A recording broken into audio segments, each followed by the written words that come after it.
We have a talk today that might be considered slightly controversial.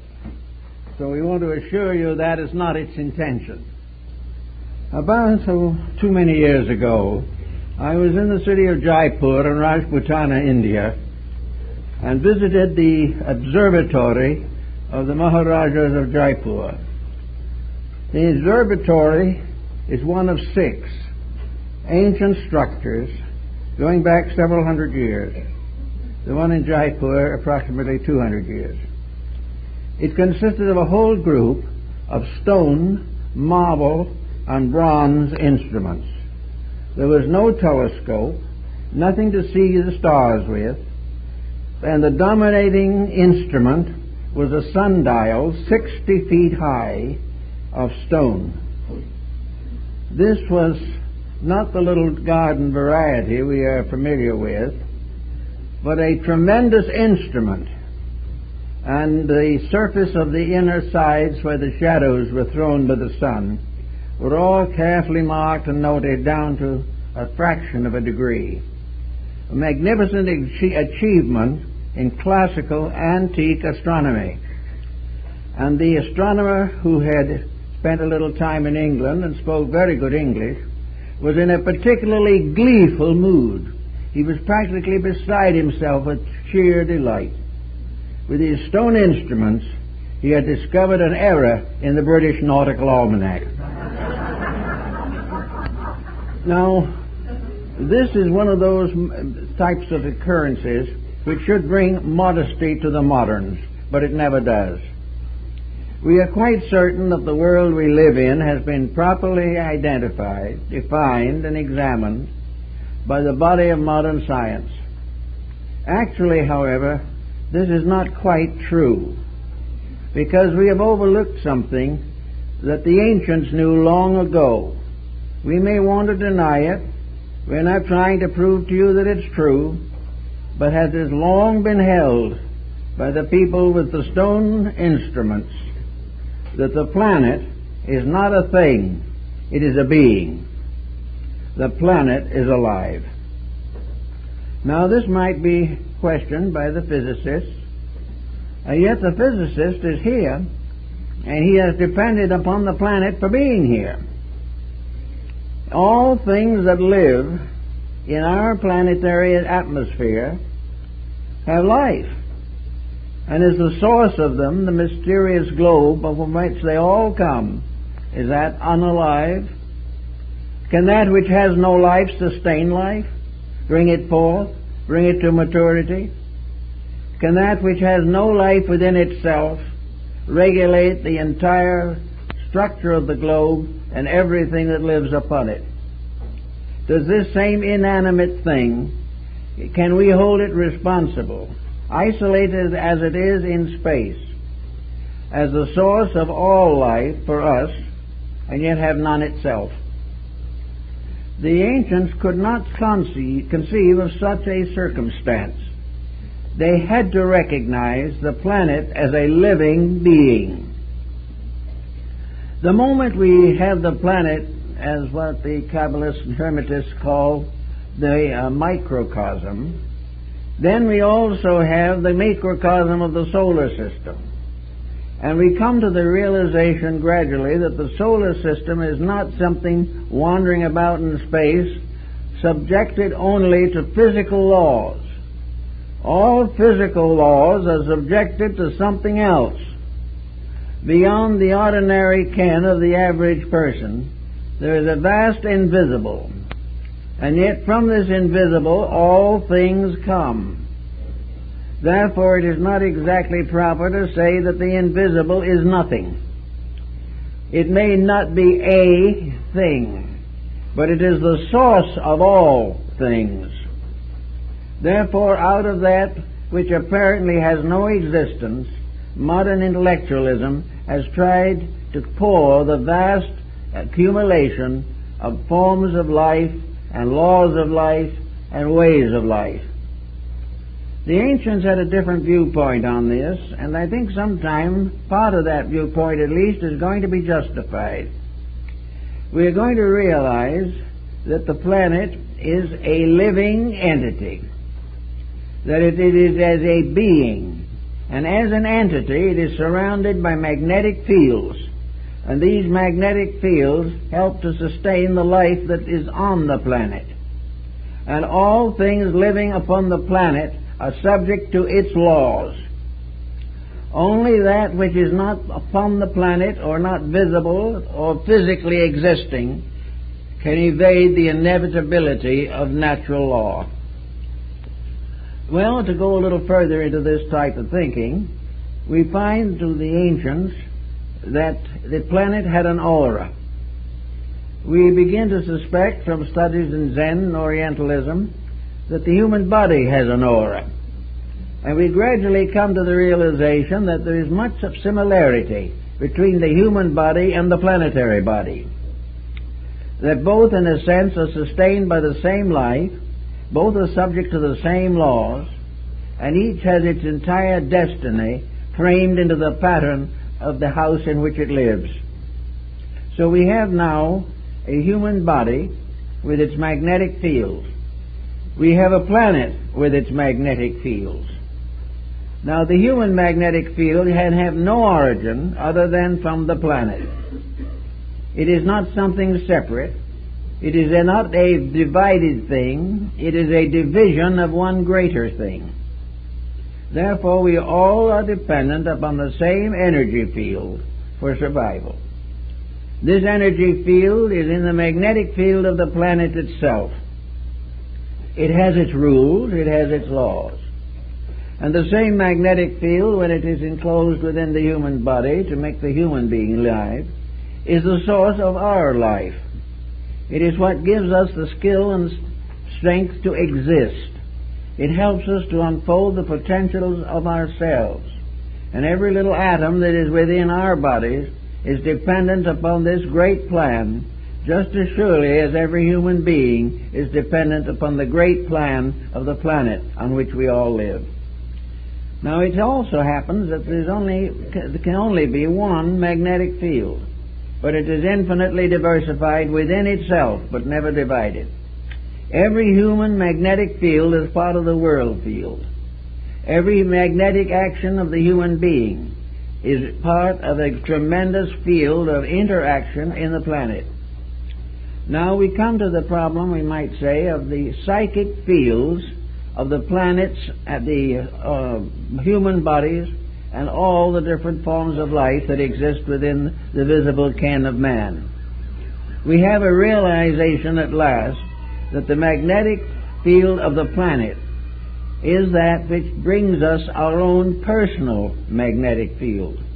That all human beings are dependent upon one magnetic power to complete the manifestation of their own lives. This magnetic power sustains emotion, it sustains action, and is the final source of generation. There is only this one life, and we all share it. And because we all share it, and because it is all one in substance, the action of every living thing modifies that field. Every individual's contribution to life is either to support or to tear down the magnetic field of his own body, which by transference becomes a disaster to the magnetic field of the earth. In other words, our own emotions, our own thoughts are in common with others of our kind, but they also all arise from the energy fields of the planet. Now, what is a planet? Well, we have all kinds of definitions for it, but we know really very little about it, actually. The ancient Ayan astronomers of the Far East said that a planet is a fetus. A planet is a sun not yet born. Only the suns are born. The planets are all embryos. And they are all tied to their parent sun by a magnetic umbilical cord. And this cord is attached to the north pole of the earth, the magnetic pole. And the excretory system of the pole is the south pole. And energy is moving from the sun through all of these fields of magnetism and ensouls the earth with an energy which sustains all the flora and fauna and every living thing, including ourselves. We are all part of this unborn planet, a planet which is going to become born as a sun. And when it is, then it will create its own offspring and progeny, just as in the family of human beings. In nature, everything is generating, and everything that is generated is regenerated. So the planet becomes a kind of a prenatal womb in which a new sun is preparing to manifest itself, is to graduate forward and become a free spirit in the great sidereal atmosphere. Now, as we study this a little further, we come to another interesting point, namely that all forms of life on a planet are like beads strung upon a single thread. They are all part of this magnetic field, sustained by it. And when they pass out of physical existence, there is no change in the magnetic structure.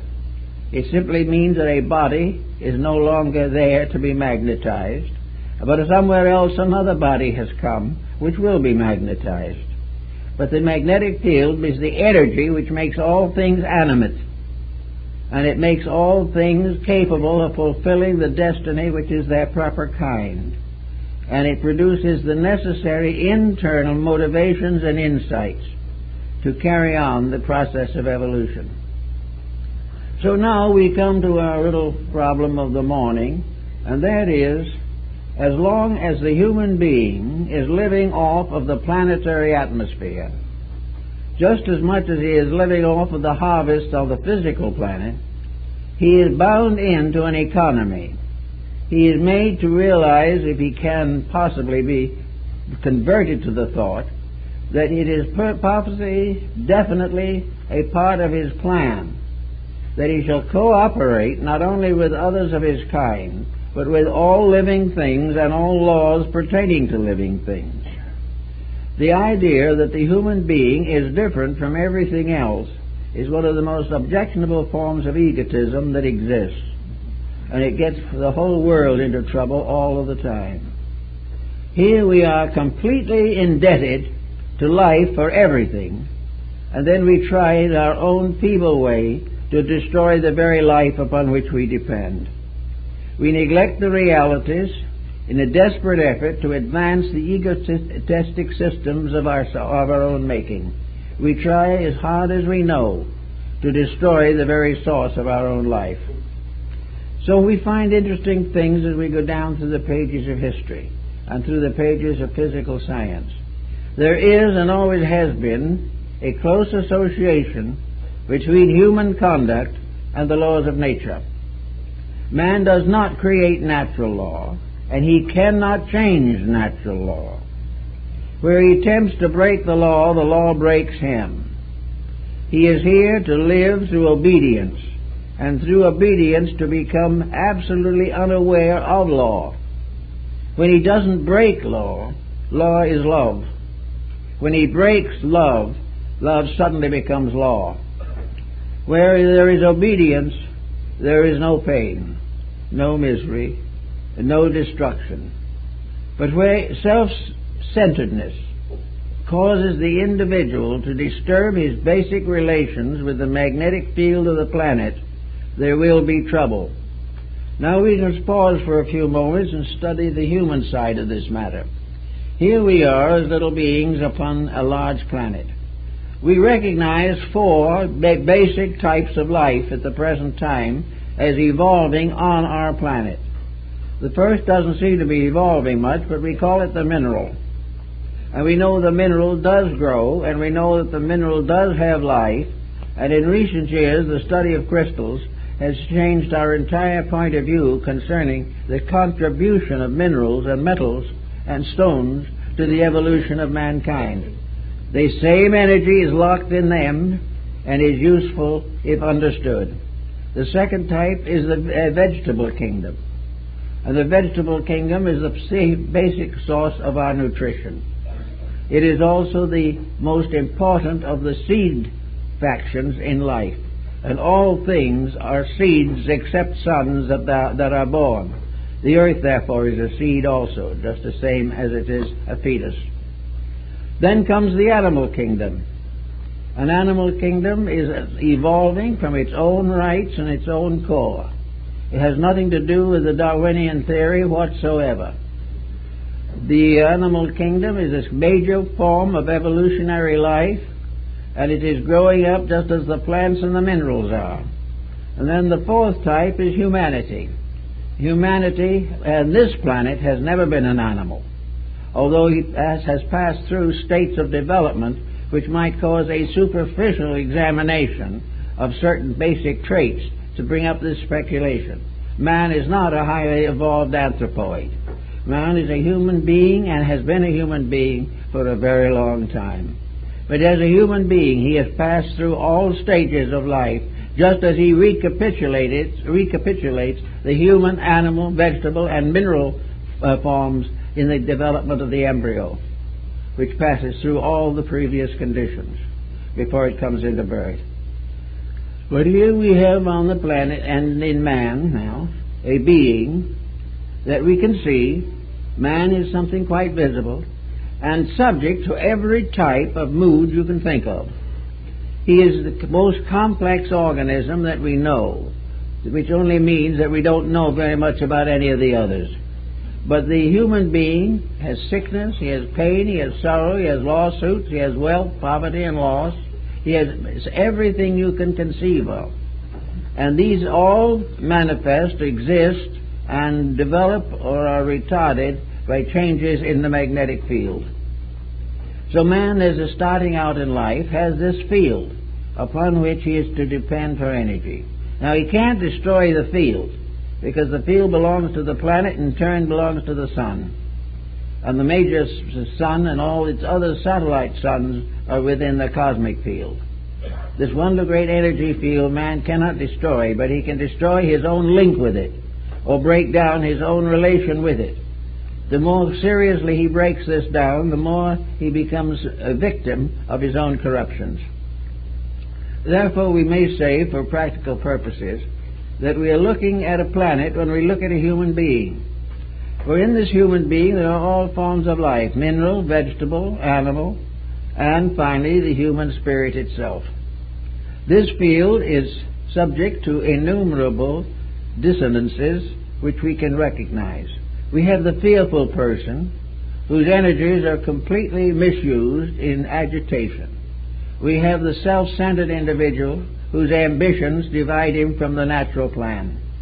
We have the conventional misfit, who refuses to become a worker in any constructive area. We have all kinds of criminals, delinquents, and we have a vast mass of persons who drift along, do their day's work the best they can. All of this is part of a magnetic field condition.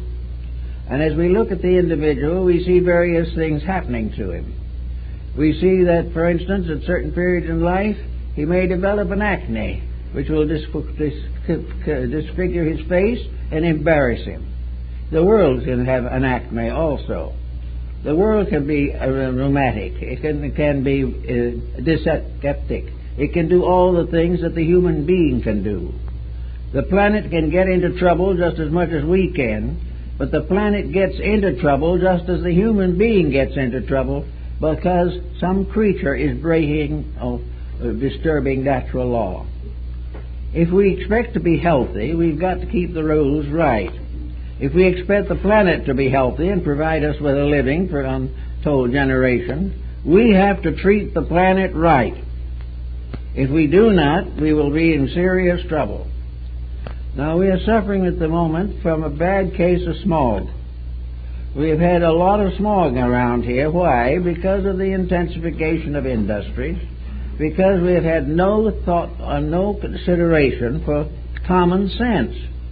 With all the emphasis upon profit and fame and gain, we have allowed ourselves to create a condition that endangers the atmosphere of the planet. Now, the planet is made to take care of bad atmospheres. All planets are.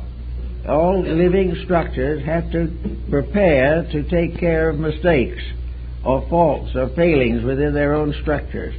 But in the case of mankind, we have a deliberate process over a period of centuries of avoiding all of the facts of life. Now, science has become a custodian of certain concepts. Science tells us that we don't need to worry about these things because there are no rules. The only rules there are physical. And these rules are amoral. They have no consequence resulting from good or evil. These rules do not care what we do with them. We can break them. It doesn't mean anything because they have no force or power or reality in themselves. This point of view has allowed us to get about as sick as any evolutionary structure has ever been. We are not aware of the fact that we are part of a world of moral value, and that the great magnetic fields and the various auric fields of energies are all keyed to a moral code. Every principal factor, every substance, every nature in the planet is either used or abused. If it is used, it strengthens. If it is abused, it weakens. And this is a very definite rule, regardless of what anybody thinks. Now, it may be possible to argue that a misuse does not constitute a moral error. In most cases, it does, however. The only possible explanation that is not clearly responsible is ignorance. Well, ignorance was all right when we had to be ignorant, but ignorance is not natural to us any longer. It takes a long time of special training to become thoroughly ignorant now. We have to make a career out of it. We have to settle down and work on it, and one by one kill out all of our own common sense and all the things that make value to us in daily living.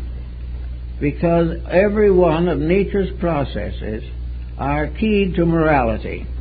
There is good and bad in all usage. And the good usage is the usage that nature respects, all which automatically supports, defends, and expands nature. Misuse is always a source of trouble.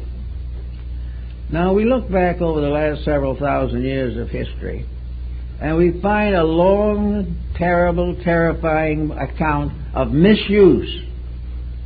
Now, strangely enough, this misuse is not all due to ignorance. It is to a kind of ignorance, but it's the kind of ignorance we don't even want to talk about. It's the kind of ignorance which no one should really suffer from anymore. But it still dominates human life and dominates the various industrial and economic processes of humanity. It even has gradually infected some of the animal kingdom, but the animal kingdom has not yet developed the great malady of ambition. Now we are here on this planet with a toxic atmosphere. This toxic atmosphere is making many of our communities difficult to live in. Now, why do we have this toxic atmosphere? It is because we have focused all of our attention upon certain projects which in themselves are of no interest whatever to nature. The solar system doesn't care whether we build more electronic plants or not. If we build them and use them wisely, nature allows it to happen. If we build them and use them unwisely, they destroy themselves because they are at variance with the motion of infinite and inevitable reality. Therefore, everything that we do should be to find out how to do what will protect us from our own misuses. And this is where we have to come into the problem of nature. Every bit of energy that we misuse is derived from our energy pool. It is the energy of the earth, and it is the energy which the earth finally takes from the sun itself. Everywhere we have rules of usage. Usage which means growth. Usage which means a better life for all of us. But the individual who expects to enjoy the products of right usage must not break the rules, or if he does, he finds himself picked up and carried along by a chain of retributions which he does not want to face, but which he will have to face. We at the present time have forgotten completely what the human being was supposed to do and be. A study of the invisible magnetic fields of the human body are very important. We can see how the moods and attitudes and convictions of people change the coloration, which is a symbol of the psychic energy of that person. We can see what thunder and lightning comes from in the human being, a temper fit, an unpleasant occurrence, a cruel or unkind word, and the magnetic field of the human being changes color. Forms arise in it, vibratory patterns, which become the basis of physical disorders. The individual with the temper fit has already polluted his own atmosphere. He doesn't have to wait for the smog to do it, he does it himself. Every time he goes into some kind of a mood which is destructive and dangerous to the common good, he has created this mood himself, and it is turning about on him. And there's not a little atom, cell, or molecule in his constitution that is not going to suffer from his nasty disposition. Now, we can keep this studying, and we can find disease after disease that will arise inevitably through the corruption of the energy forces which maintain health. Yet we find it's more simple to try and pass over all this lightly. We don't realize, however, that it is also pouring into the planetary body. We've noticed lately, and there's been a considerable emphasis, and it was among ancient peoples also, namely the importance of the purifying of the atmosphere through religious conviction. Nearly all ancient people had rites and ceremonies for purification, for the purification of the body, of the mind, and purification of belief. Also, nearly all religion was aimed at one thing: making the powers that be, happy and contented. The moment the individual begins to practice value, this value shows up in his own magnetic field, and from that reaches over to become an enrichment of the whole magnetic field. Whenever the world produces a great teacher or a great leader or a great idealist, the whole of humanity benefits. The moment the individual corrects his own faults, the whole of humanity benefits. And as more and more people do this, so the world benefits. Everything depends upon the direction and use of these magnetic forces, and the individual has to control them, and the power that in him that controls them is the power of moral force, the integrity of the person, his unwillingness to compromise his principles. Now we are looking forward to a very good example of the present problem. The world is at a very nasty point in its history. Nearly everything the human being has invented, devised, or publicized has been in some way corrupted. It has been used for exploitation and not for common good. Practically every ideal and motive of the human being is self-centered, and this makes a vast amount of difference. Here we have approximately 6 billion people incarnate at one time, and that amount of misuse of a basic natural energy is bound to have very serious consequences. You cannot break rules that much and that often and not have trouble. And we're proving that right now. We are proving that half or more of the planet is in a state of bordering on war, that the economic condition is terrible, that racial hatreds and animosities are dominating everywhere. And all these things are followed by what? The worst weather we've ever known, of volcanic eruptions, tidal waves, cyclones, and all types of malaise, we'll say diseases, epidemics, and all this type of thing. These chain reactions are simply set up as centers of infection within the magnetic field of the earth itself. As a human creation today, we are practically enveloped in our own smog. We are infected in something with something we can't see, but it is the disintegration of our idealism, the failure of our hopes, the disappointments that we are facing, and the disillusionments that we have with leadership in every field. We have gradually created a very toxic atmosphere under which we must function. And as this spreads, it spreads not only around us, but within us, because we are all taking our energy from the same pool. And if that pool is corrupted, everyone suffers to a degree. When we destroy the purity of drinking water, we all get sick.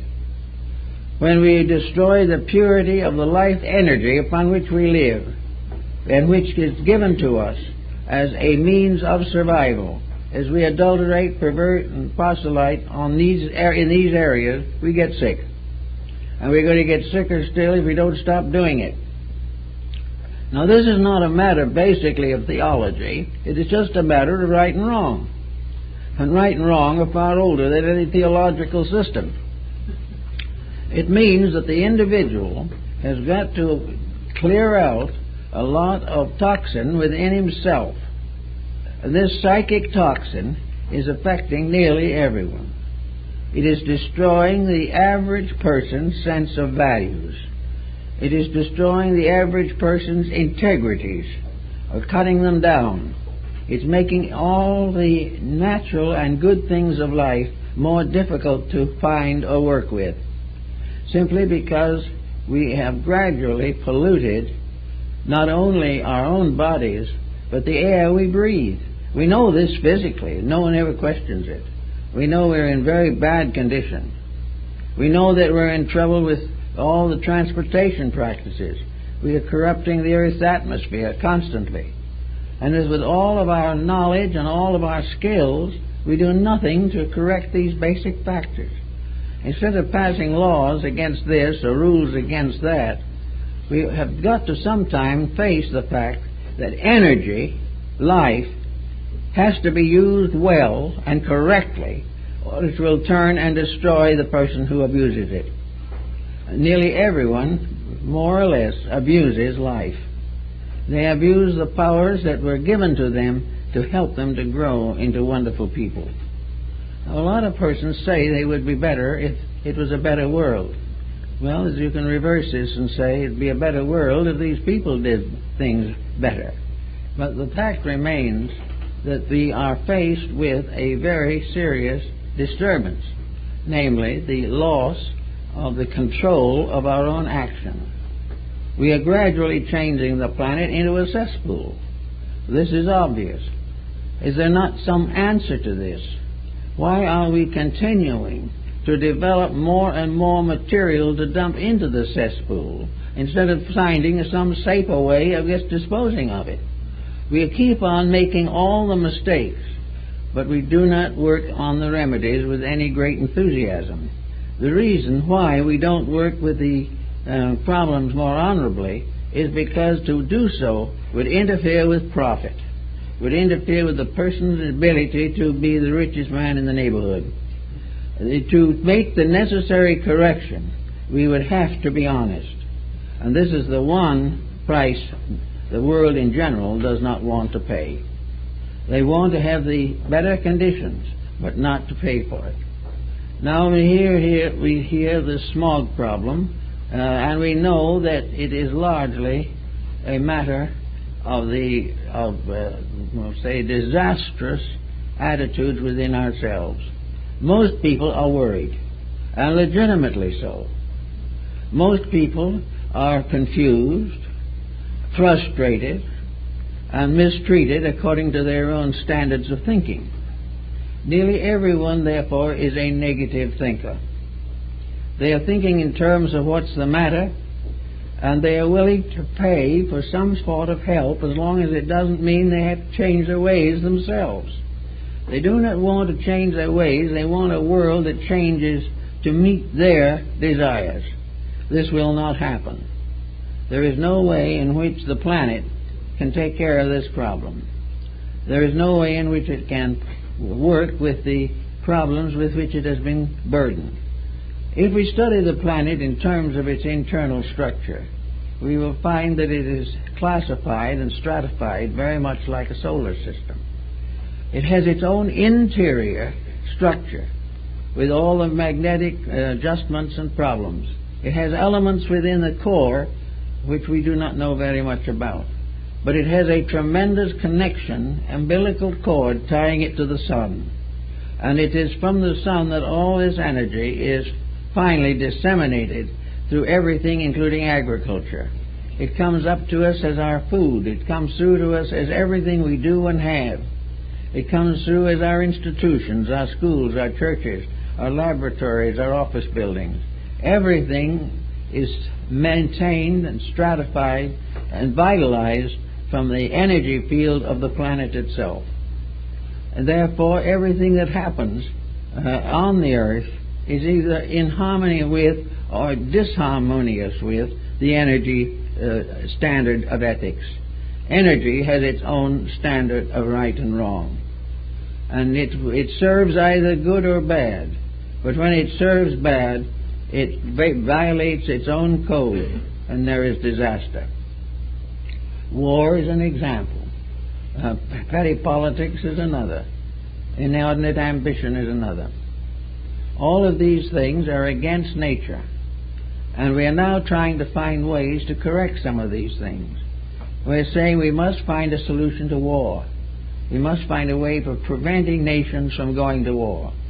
We must find ways to even out the life standards of people so that abject poverty does not exist side by side with great wealth. We have to get over our religious intolerances and misunderstandings and realize that we cannot worship our God by hating our neighbor. We have to go over everything that we do and straighten it out. And as we straighten it out, the smog will clear. As we straighten it out, we will discover that the smog is really obscuration. It is the gathering up, as in physical smog, of fumes, of neglected things, of misusages of one kind or another. It is built up of unused wastes that are not properly disposed of. We are not working really now to prevent these wastes. We are working to find some way of disposing of them. The ounce of prevention hasn't come into our mind as yet, but it has to come in, because this is a small planet.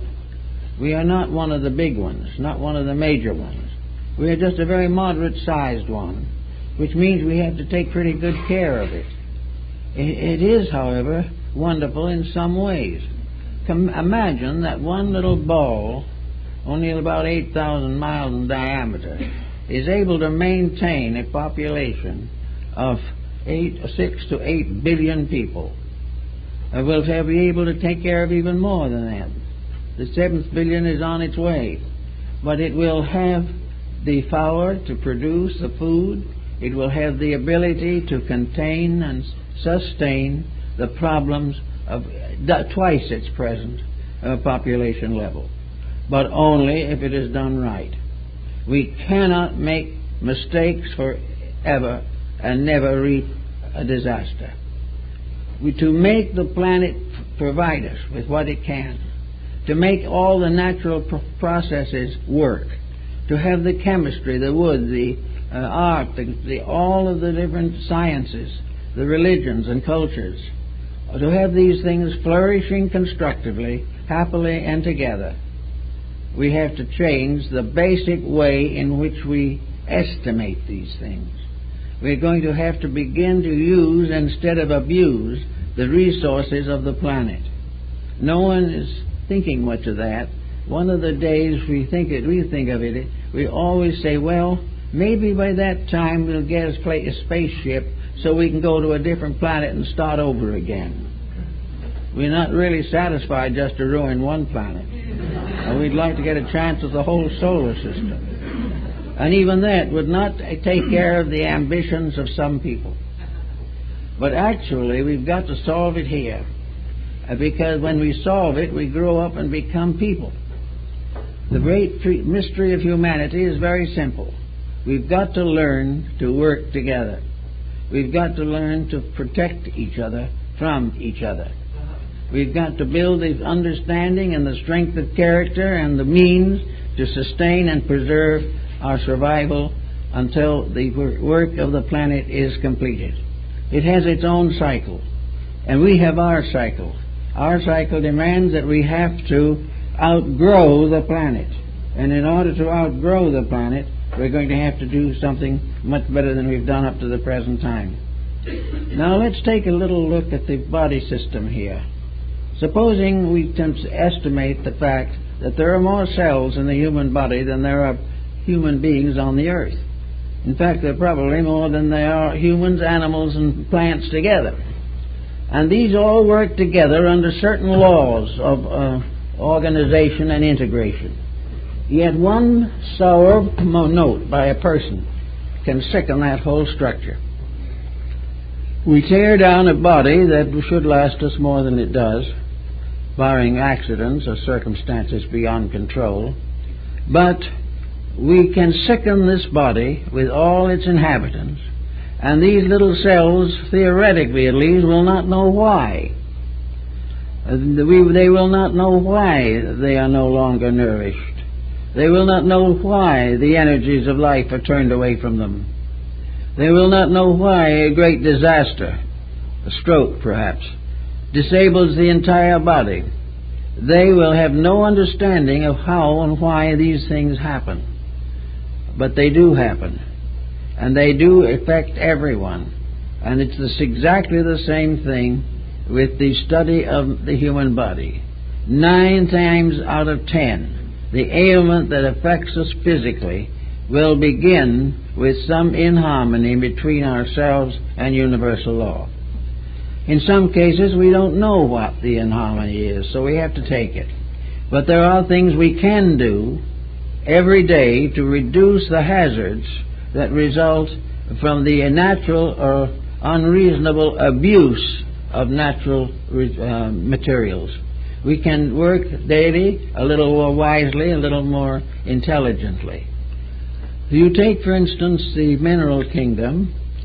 The mineral kingdom is ruled by a magnetic field that is diffused.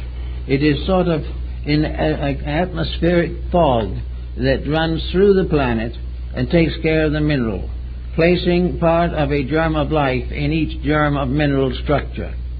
Every mineral has a vibratory note of its own. This is now beginning to be understood, and a new therapy and psychotherapy are developing from the understanding we have of minerals and gems.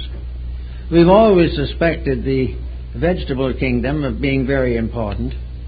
We not only have considered it as a source of nutrition, but also as a use of medication. We have gradually studied medical botany, and minds like Paracelsus and Culpeper have done a great deal to prepare herbal and natural remedies. The plant kingdom is governed by an energy that moves from the core of the earth outward. In other words, it radiates. It's an energy from inside the planetary core that radiates more or less equally all over the Earth's surface. Where there are impairments, where it cannot function, then we have deserts or oceans.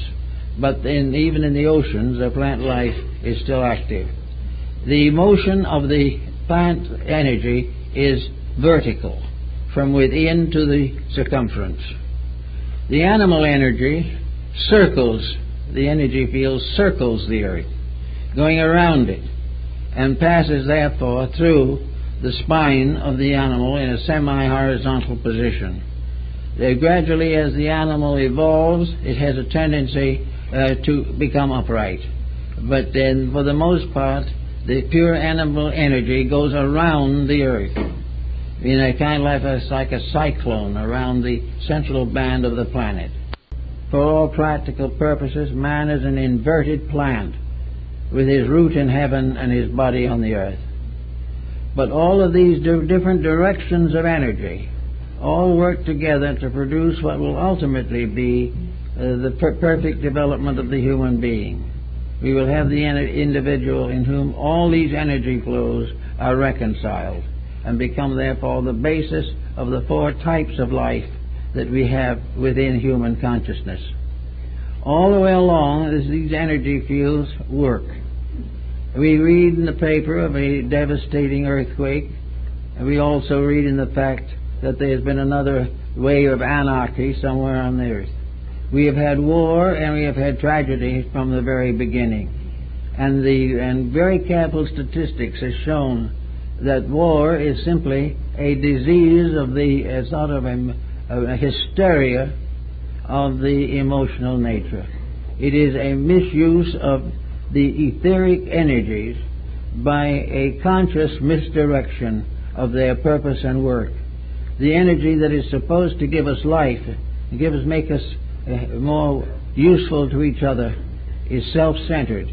And self-centered energy is wrong to start with. So we have all this primal problem to try to work out. But we must realize that the stagnation that we are in, where actually our transportation is bogged down, all of our institutions are suffering from lack of ethical maturity. We have to realize at this point that it is necessary to do something to change the basic state of things. It's not going to be enough to redo the curriculum. It's not going to be sufficient to open a new church.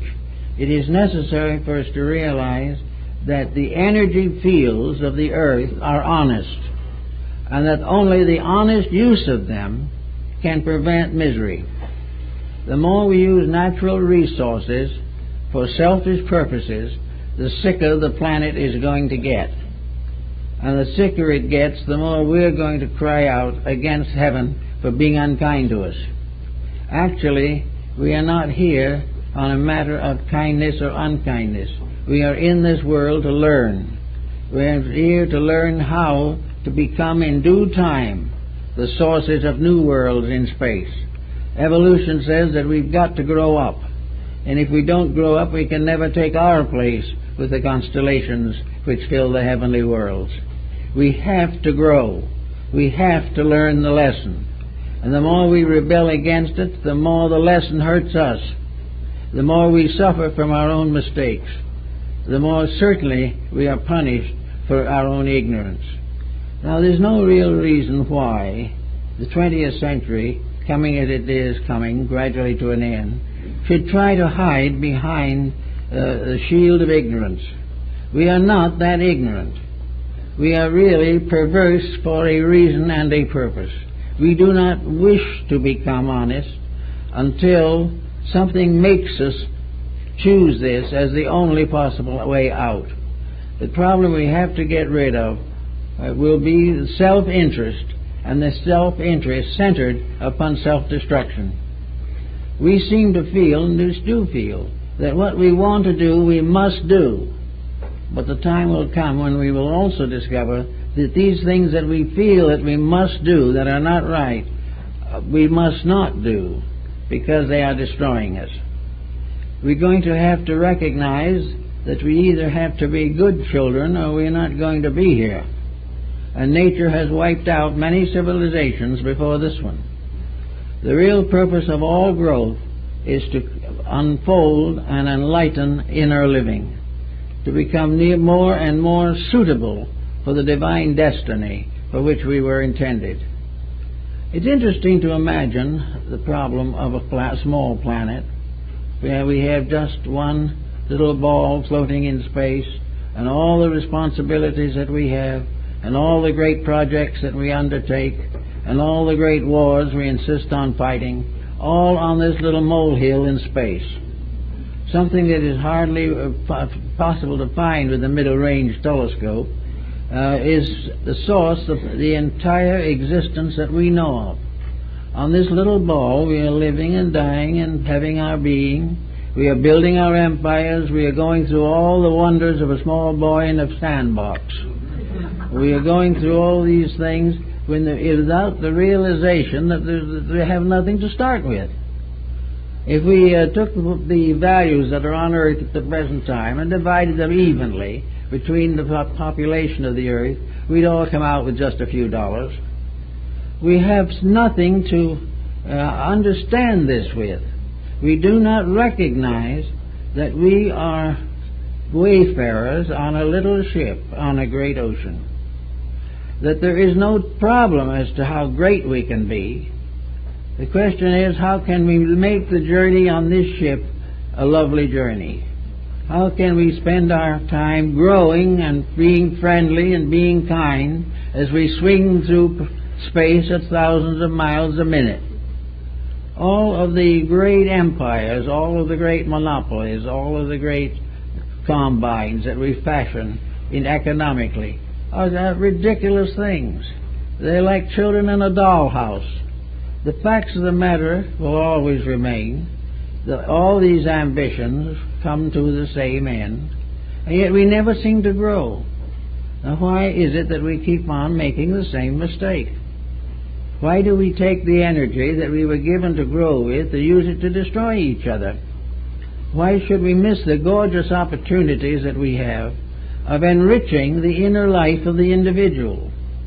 Entities are brought into embodiment on a planet in order to grow. They're here in order to be better, to improve, to make new, unusual spiritual relationships. They're here to grow. They're here to find a garden and leave it a garden. They're not here to find a garden and leave it a desert. This little planet is so inconsequential that even if an individual could rule it, he wouldn't be ruling anything. He would only have a lot of trouble and be few of days. There's nothing to it. And we just can't realize that nature itself has said, "Thou shalt not be ambitious." Nature says this. And yet if you say that today in the business world, you'll be subject to ridicule and persecution. Of course you have to be ambitious.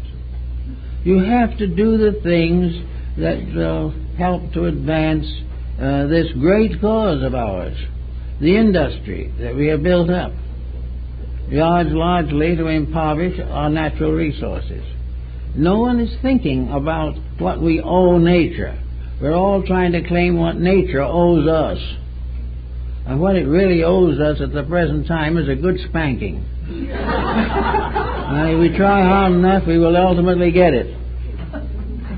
So here we have the smog of our discontent, the smog of our debilitated resources, the burning up of our timbers, the exhaustion of our coal, the blazing away with our petroleum resources, everything going to waste at full speed, probably on the assumption that it'll last long enough for us to get out and then let it all fall on our descendants. Our descendants, on the other hand, will probably have their own problems. They don't need ours. What we have to face now is education. We've got to clear the air. We've got to find clear air to breathe, which means we've got to have clear thoughts to think with, that we have to have honest emotions to feel with, and we have to have simple and honest labors to work with. All of the overtones, all the drama, all the great fortunes and so forth are futilities. They are nothing but a group of tiny little creatures believing they're big on a moderately small planet somewhere on the edge of infinity. There is nothing to it. And there's no reason we shouldn't be happy, because the happiness is just as big on a small planet. We are perfectly capable of a very harmonious, useful, pleasant way of life. Nature has intended it to be that way. But when a few individuals get grandiose complexes about things, then everything gets into trouble. So we're now gathering up a kind of Malaysia that we never had before. We're going to psychiatrists to find out what's the matter with us. We're discouraged, we're tired, we're worn out, we're disillusioned. We fear the future. We don't trust our representatives. We don't trust ourselves. And we know that our neighbors are out for what we have. So we have absolutely a life that is nothing but a mass of negative, subjective anxieties, which we can call psychic smog. It's that we are not able to live in a daily happiness consistent with good health and the pleasantries of daily existence. We have created for ourselves a worry that takes up in the morning and stays with us till we go to sleep, and because we can't sleep, we have to take sleeping pills. All of these things over something that has no substance, no reality. Nature did not intend us to compete. Nature does not demand competition. The idea that it does so demand is purely an interpretation by the individual of phenomena that he does not understand. We are all here to be one more or less contented group, living within the means of our creation. The planet is not going to get any bigger. The problems are not going to get any smaller unless we make them smaller. And when we can really go to bed and have a night's sleep without fear and without worry, and wake up with a clear head to do the things we really want to do, the smog will begin to clear. It is absolutely impossible to go on with the excesses that are now bothering us. Transportation has become so difficult in many parts of the world that it is practically not possible to get anywhere anymore. A man in the Ukraine, not long ago, is said to have wanted to get a new tire for his car. So to get it, he had to go to a town about 60 miles away. So he told the station master to give him a ticket to this town. And the station master handed him a ticket for 30 miles. Well, he said, I'd 60 miles to get to that town to get my tire. The station master said, yes, but the line is already 30 miles long and you have to get at the end of it. And that is not as much of an exaggeration as it sounds. Everything we are doing is simply blocked. In a few years, at the present rate of time, we will not be able to drive a car. We are in the same way in our entertainment field. It is ceasing to entertain. There's barely time enough on the air now between advertisements for a few flashes of some kind of a picture. We are completely bogged down. And the only way we can get out of it, first of all, is personally. We get out of it personally by simply not cooperating in any case where we can get away from cooperating. We can not do many of the things that cause this problem. We can be more articulate in demanding what we want. We can be more specific in failing to cooperate or no longer being willing to cooperate with things we don't believe. We can gradually make major changes within ourselves, and our own smog will begin to clear. We won't worry so much about life if we are not contributing to the worry. And if we get to live a little better ourselves, and a little cleaner and a little neater, why, things will improve. Now, several civilizations of the past have made the effort to try this, and so have several great philosophical systems.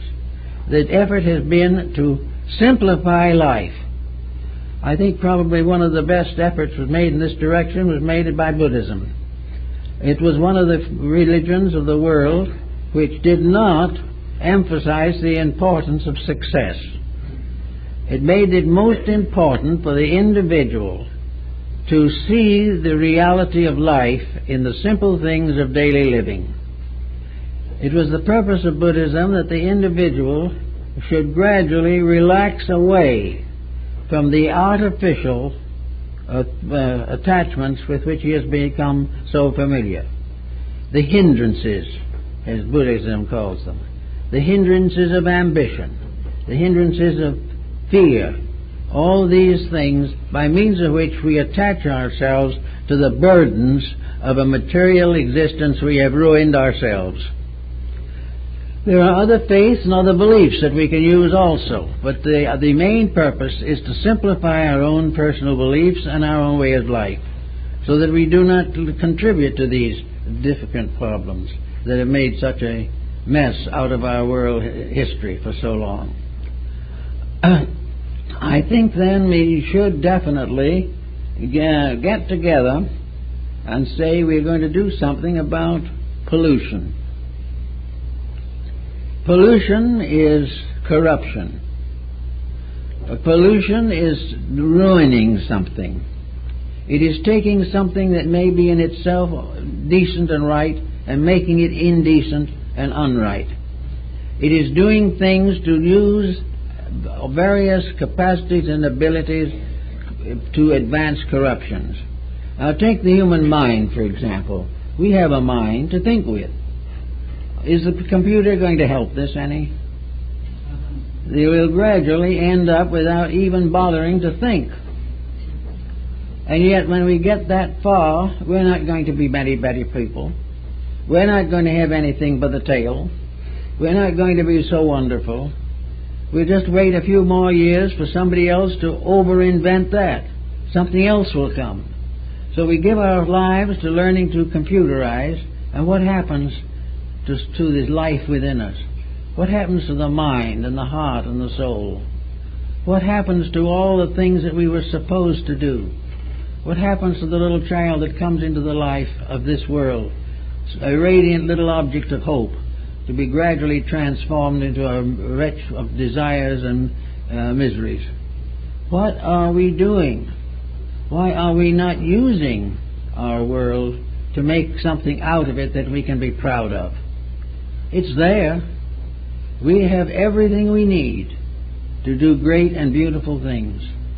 Down through the pages of history, we see some magnificent souls, great geniuses, great idealists, great servants of humanity, great teachers.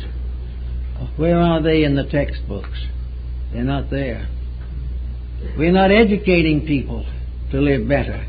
We're educating people simply to use the mechanisms of a completely materialistic psychology of life. Therefore, we are sick, and we will be sick. Now, it may be that some of us have reached an age where we can't quite go back to school again and learn it over, but we can start where we are now and begin to study into some of these values. There are great ways of advancing knowledge. There are ways of becoming better than we were before. It's something that we can work with every single day. Everyone should have some self-expression. I think the old idea of the guilds was very good. In the days of the princes and the paupers, the guilds were the workmen's organizations that did the hard labor of Europe and built the empires which are now represented by the great palaces and cathedrals. The guildsmen always said you had to have two strings on your bow, and that if you are by some chance a cardinal of the church, you must also be a tradesman. So, if you like to, you can be a cardinal and you can also be a horseshoer. You can make the shoes for horses and put them on if necessary. Or you can become a great scientist of that time, physicist or something of that kind, and as your sideline you are a baker, making hot cross rolls for the customers. You are supposed to do two things, because you must have variety in life. And the individual with his nose tied into one thing is a danger to himself and everybody else. We have to have variety, and our present Mayor wife penalizes variety. It tells us we must stay with the one job until we are too old to do it. If by chance we get so rich we don't have to do it, we still haven't learned the second trade and have nothing to do but waste what we do have. There are rules that can be taken out. There's some wonderful rules out of the past for teaching people to think now and to think straight and to get rid of all these pressures and miseries that are afflicting so many of them. We are all under the ban of this pressure. So we watch. We are watching the weather right now. We have told how unseasonal it is, how the crops of the Middle West are being devastated by drought. And on the other side of the world, bombings, explosions, fighting, everywhere arguing and struggling, and everywhere a deep psychic disharmony. We call it smog if we can. A great fear, a great anxiety is resting upon the face of mankind. We are fearing the worst, not because some angry deity is going to do it to us, but because we haven't sense enough not to hurt each other. The time has come when these things have to be changed, because if this smog continues in our own soul, we will find the atmosphere of the earth may be so polluted that humanity can no longer function here. Because fear and anxiety are a form of pollution. They will destroy the life of a human being if they give into it too deeply. And they can destroy the life of a planet. This planet is really a lovely thing. It is a gorgeous little bubble floating in space. One of the most magnificent mysteries that we ever attempted to solve, and we're probably not going to solve it right away. But it is a solvable mystery. And we are always adventuring into the wonders of this world. Here's a chance to grow in harmony with nature. Why not grow with it instead of against it? Why not bring to the study of life a living interest? Why change it all into a laboratory experience? Why be so constantly concerned with cells and atoms and so forth, and forget the wonders of a world of realities about which we know literally nothing? All that world that is behind the veil of ideals is unknown to most people. We live only in the commonplace, and yet the commonplace is only the shell of a magnificent mystery. It's time now to begin to think about some of these things, to get our minds above the smog level. They say if you get up 6,000 to 7,000 feet, you can get away from the worst smog. If we can get our minds up 6 or 7 inches, we might become happier and more healthy people. We've got to get above the problem. And to get above the problem, we've got to live above it and think above it. We cannot brush the smog away with a machine. We have to change our way of life until we are harmless. And when we are a harmless creation, we will never have these problems to worry about. We will no longer have the problems of our abuse of animals, our abuse of human beings. We will never be sacrificing dreams and hopes and aspirations for a few cents profit. These things belong to a way of life that was primitive, aboriginal, savage. And it goes on and on. War is a savagery which have long gone been overcome. There's no reason for these things. There's no need for them. There's just the fact that the individual doesn't try to use the powers with which he has been endowed. I think one of the most fortunate things we notice now is more and more people are turning in search of value, searching for something beyond what they have known before. Something will answer some of their questions. But here again is a problem, because most of these people are not prepared to know an answer when they see it. They're not able or are still unable to select those things which are real from the various opportunities that are being expressed at the moment. Many of the most noble and beautiful of these opportunities are still uncertain, and we haven't the personal value and the personal knowledge to solve them. How a great human family can have come down through the ages to the 20th century and not be able to discern integrity, not be able to measure or face honesty, and not to know what truth is when they see it. These things must be corrected. There's no need for them to go on like this forever. They can't go on forever. Unless we do something about it, we're all going to be the loser. We hope desperately and definitely that the new century is going to bring us a lot of answers. I think it will. There is a new way of life coming. The gradual revolt against stupidity is taking momentum. Now, one thing we have to realize is that when these changes come, there may be a few discomfitures. The individual who has been living entirely in false patterns will probably be disconcerted for a time. But we must also learn to face change as the most important thing in the world. We must learn new things. We must learn to transcend our old beliefs and our old concepts and find better ways of approaching the serious problems of life. We need better families, better education for children, a better understanding to the growing young person going out into life. We need more young people who go out with dedications instead of simply desperate efforts to get rich. We don't need a lot of this flamboyant so-called superficiality with which we try to cover the miseries that we have.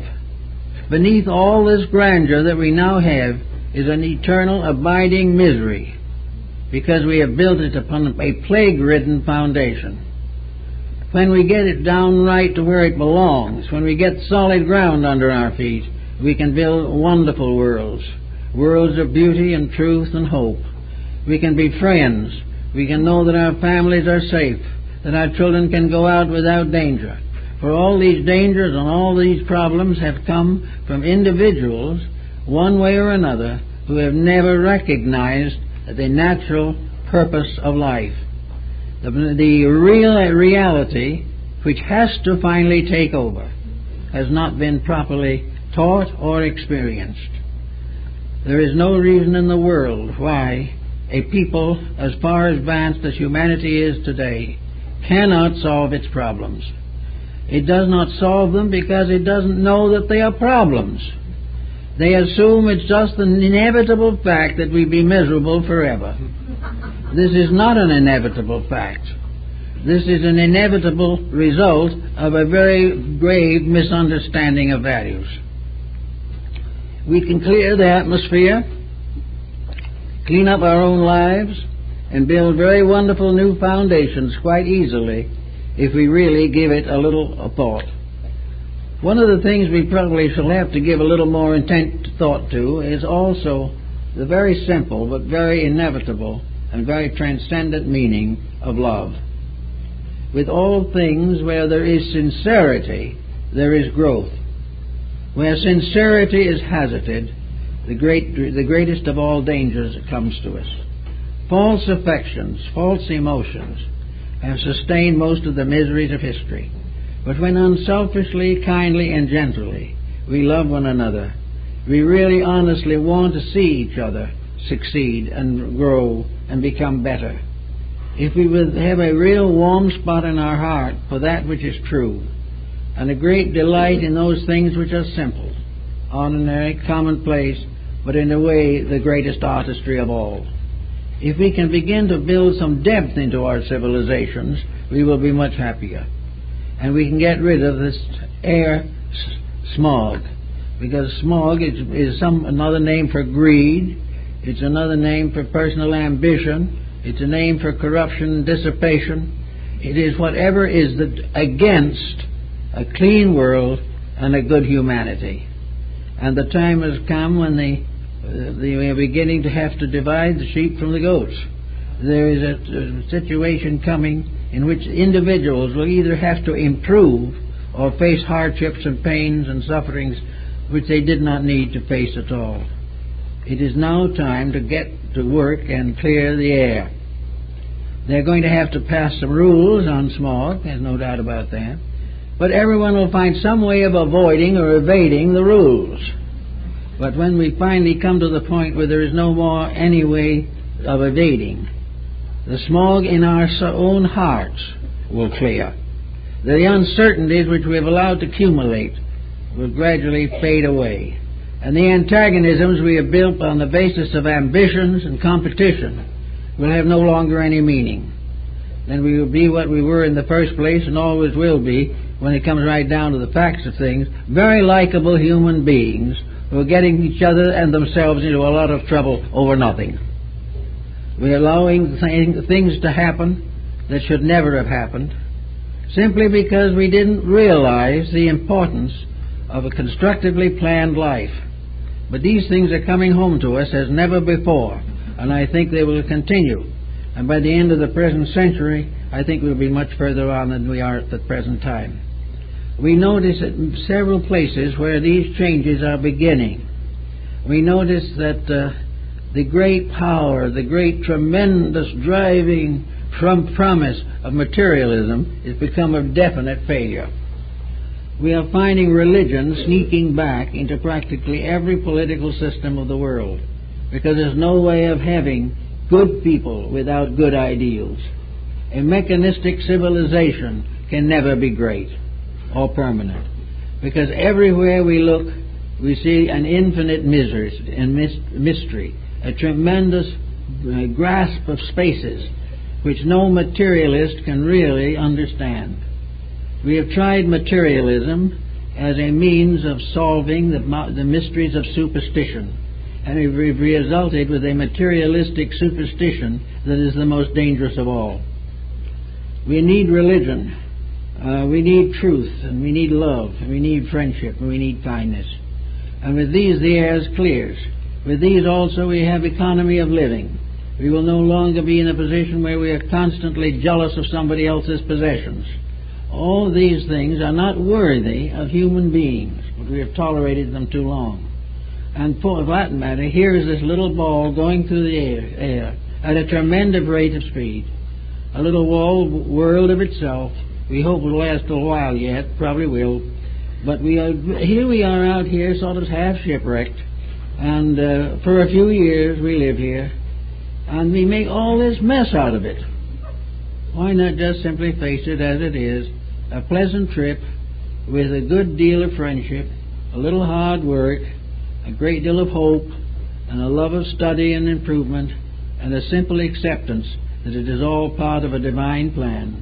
And when we realize that, we can settle down and be human beings again, instead of all these transcendent giants which are nothing but midgets in disguise.